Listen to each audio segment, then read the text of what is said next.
K. Sharma. Honorable Member Dr. K. Laxman. Thank you, Vice Chairman sir, for giving me this opportunity to speak on this historical bill introduced in the House. I rise today and extend my strong and unequivocal support to this Shanti bill. This proposed legislation is not merely a technical reform or a sectoral adjustment.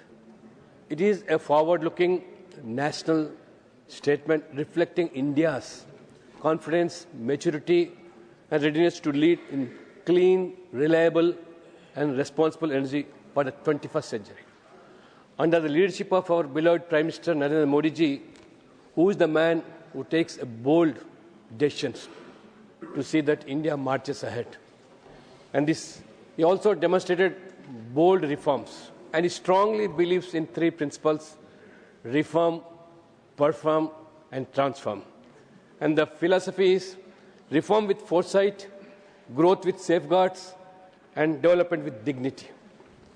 Sir, the Atomic Energy Bill in 1962, the act which was passed in a very different India, an India that was still consolidating its scientific institutions and technological foundations.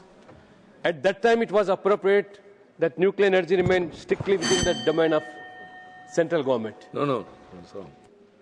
Now, this bill not only proposes to have a semi-government and private partnership, because, as rightly said by our earlier colleagues, this government has an ambitious and commitment to go for a clean and renewable energy. And this government has taken a bold decision to see that to achieve energy independence, to decarbonize its economy, and to attain net zero carbonization by 2020, where it needs lakhs of crores of rupees, which may not be possible by any government. So, private partnership is a step towards achieving that goal. India has already taken decisive steps in this direction. Over the last decade, there has been 60% increase in nuclear power generation and 71% increase in installed nuclear capacity. 10 nuclear reactors are being pursued, and the country has set a bold target of 100 gigawatts of nuclear power capacity by 2047. That is, by the time the independence achieves 100 years, so the dream of making India as a Vikasit Bharat, the dream of our beloved Prime Minister to make Vikasit Bharat, so we also have to attain and achieve such goals.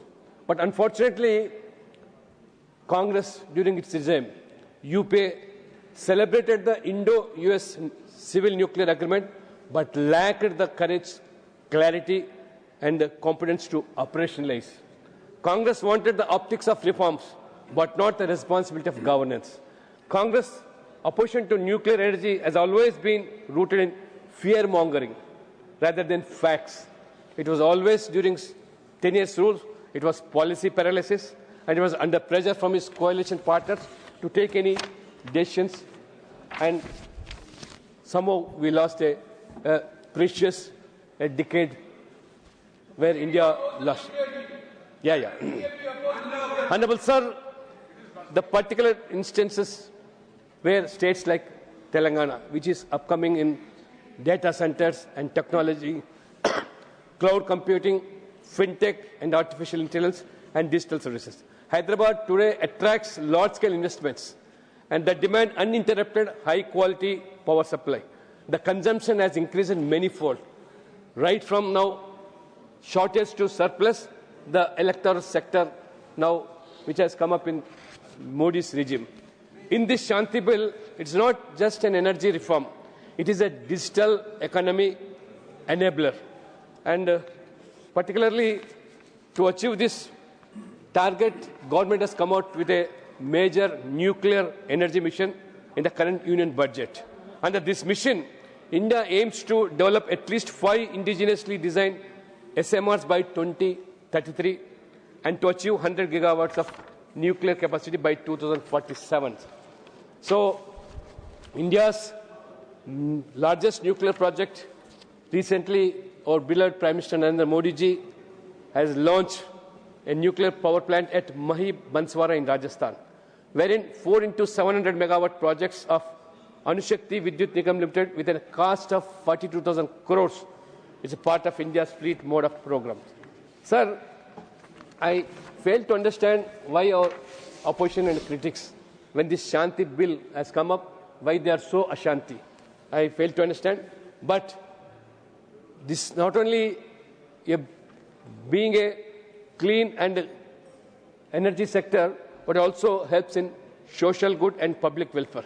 Nuclear power plants currently produce 56,000 million units of clean electricity, accounting over 3% of the country's total generation. This has prevented nearly 49 million tons of carbon dioxide emissions. Importantly, nuclear power remains cost-effective, with an average tariff of approximately rupees 3.83 per unit. So, beyond the power, Department of Atomic Energy has developed technologies and directly benefit citizens, spanning healthcare, agriculture, food sector, water purification, waste management, and hydrogen. This thing also. But as I said, under Congress rule, nuclear energy was treated as a political burden, a protest management problem, a subject best avoided during elections. Congress leaders who now lecture in the House on safety conveniently forget that nuclear plants prevent 49 million tons of carbon dioxide emission annually. Nuclear energy provides round-the-clock clean power, unlike intermittent renewables. Without nuclear energy, India has to more depend on coal and imports. So, when we talk of this climate change and when we talk of renewable energy, nuclear power, we have seen some countries like France, 90% of the electricity is produced by nuclear, this thing only. But still, India has to go ahead. This bill, definitely, I assure and feel confident that it comes up with the dreams. We have seen during Vajpayee regime how our nuclear power has been demonstrated, that Pokhran was in spite of sanctions by America, but our leadership, right from Vajpayee ji and Modi ji, because we have a strong will for the nation. But with this, Shanti bill draws a clear political line. It is science versus superstition, confidence versus fear, and nation building versus narrative politics. Congress as opposition is not safety or public interest. It is about defending a failed leadership and legacy. The Prime Minister has chosen to move forward, making nation a forward. Sir, Modi ji always thinks of next generation, not next general elections. Congress always thinks of next election only. Dr. Laxman. Modi plans, Dr. Laxman, policies, please speak Congress on the bill. Promises. Now, please speak on the bill. Sir, yes, sir. This is regarding bill only, and what type of governance we have seen. Modi की नजर अगली पीढ़ी पर है, कांग्रेस की नजर अगली seat पर है. Modi's roadmap runs for decades. Congress road shows runs till polling day. And Modi's future is perfect for Congress. It's a project report before elections. Modi के लिए बहुत एक परियोजना है, कांग्रेस के लिए चुनाव पूर्व रिपोर्ट है.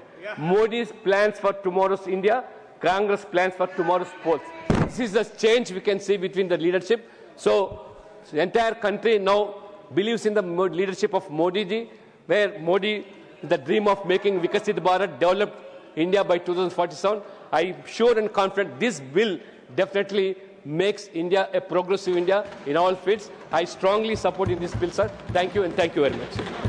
Thank you, Dr. Laxman. Now, Honorable Member